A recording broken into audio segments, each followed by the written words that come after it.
ஒருவர் தம் கையால் உழைத்து உண்பதை விட சிறந்த உணவை ஒருபோதும் உண்ண முடியாது. தாவூது நபி அவர்கள் தங்களின் கைகளால் உழைத்து உண்பவர்களாகவே இருந்தார்கள் என்று இறை தூதர் பெருமானார் ஸல்லல்லாஹு அலைஹி வஸல்லம் அவர்கள் கூறினார்கள் என மிக்தாத் ரலியல்லாஹு அன்ஹு அவர்கள் அறிவிக்கக்கூடிய ஹதீஸ் 2072-73வது ஹதீஸாக புகாரில் இருக்கிறது.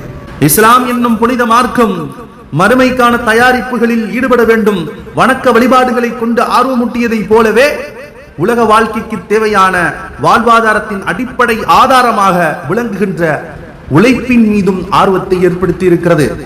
ஒரு இஸ்லாமியன் உழைக்காமல் சோம்பேறியாக இருப்பவனை வாழ்பவனை விரும்புவதில்லை. இதனால் அனைவரும் உழைத்து வாழ வேண்டும் என்று ஒவ்வொரு கட்டத்திலும் இஸ்லாம் தூண்டுகிறது. பின்வரும் அல் குர்ஆன் வசனமும் இதைத்தான் சொல்லுகிறது.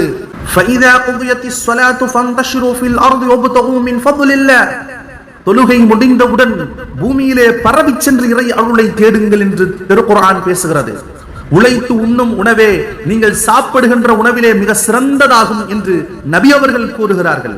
பரிசுத்தமான தொழில் எது என்று நபி ஸல்லல்லாஹு அலைஹி வஸல்லம் அவர்களிடத்திலே கேட்டபோது, ஒரு மனிதன் தனது கையால் உழைத்து உண்பதுதான் மோசடி இல்லாமல் நல்ல ஒவ்வொரு வியாபாரமும் என்று பெருமானார் ஸல்லல்லாஹு அலைஹி வஸல்லம் அவர்கள் பதில் சொன்னார்கள்.